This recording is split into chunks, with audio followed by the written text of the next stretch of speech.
parenthesis in the writings of the Apostle Paul. Maybe we can read from verse 13. Romans chapter 2. Yeah, let's read from verse 13.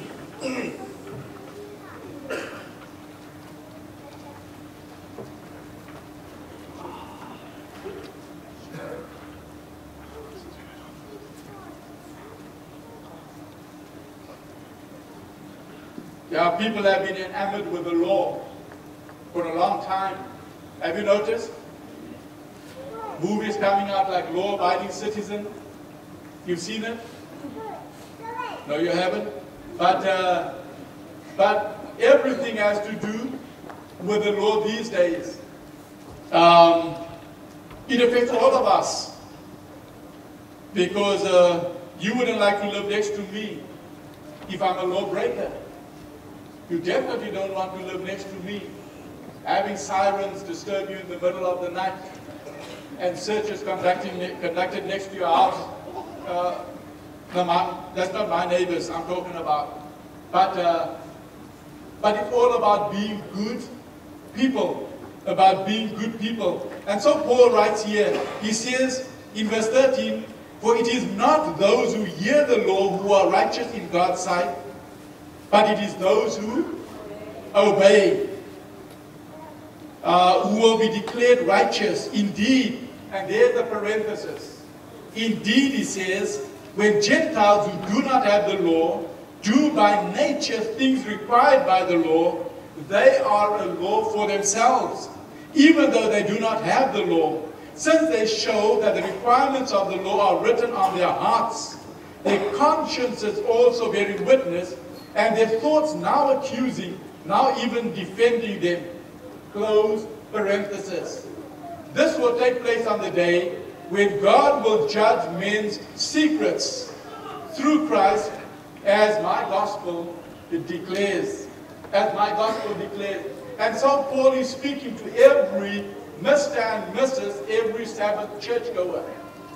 He is saying, the people who are unbelievers, very often they live just as we should live. And then in the same breath he says, and very often we do crazy stuff as though we are unbelievers. You don't understand what I'm talking about, right? You don't have to say amen. Sometimes we can just say ouch. Sometimes we can just say ouch. But, and so Paul, he adds this parenthetical comment. But Paul has a secret. And the secret is the reason why he can put that in parenthesis. And if you read verse 13 together with verse 16, you discover Paul's secret. Like Paul, everyone has a secret. I have a secret. And you have a secret. Don't look at the person next to you. But the person next to you has a secret. Husbands have secrets that their wives do not know. Ouch. And wives have secrets that their husbands shouldn't know. Now please don't go home and start ferreting for secrets. Okay? Best friends have secrets from each other.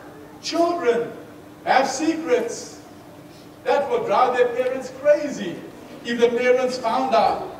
And did you know that while you have a secret, if you have a, sorry, I shouldn't say if, but did you know that there is someone that wants to know your secret right now? You have a secret, and there's someone who wants to know your secret. How would it feel?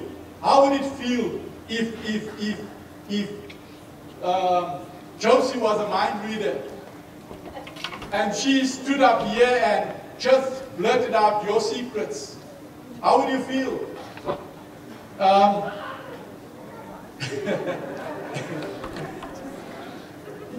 Yes, we can label her a liar, but she's not.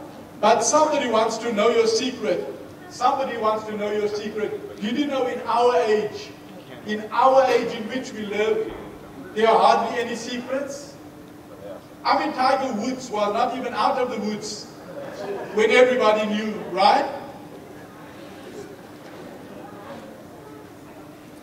And I know that many of us watch Shortland Street because, you know, we want to know the secret.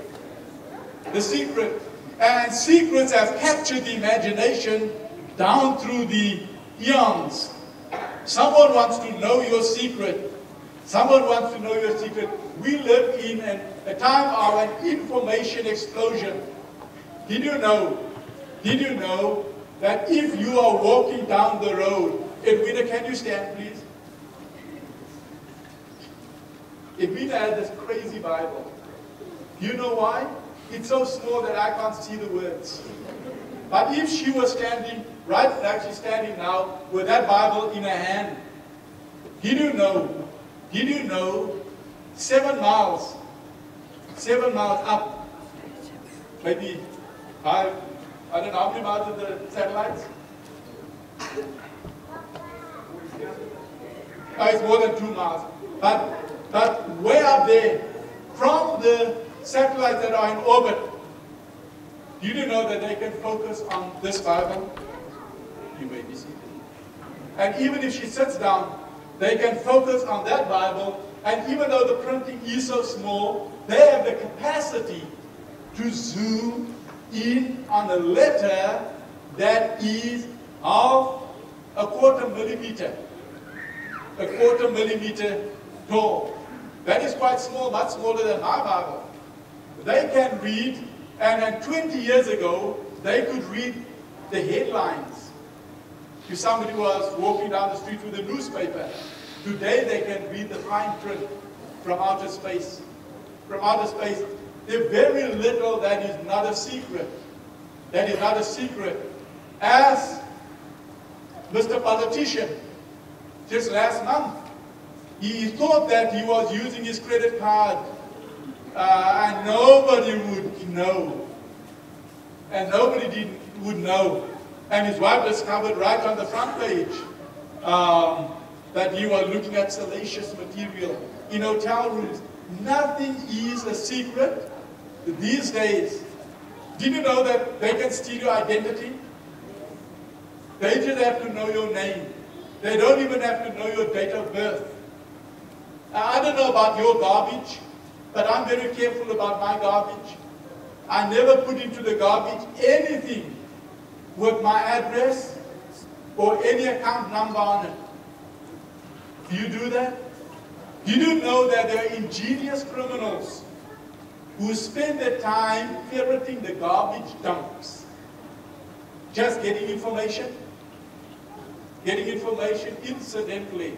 From November, they will have a new law in place where right now somebody can look at your motor vehicle registration, they can go to the post office, they can pay a fee, and they can get your details.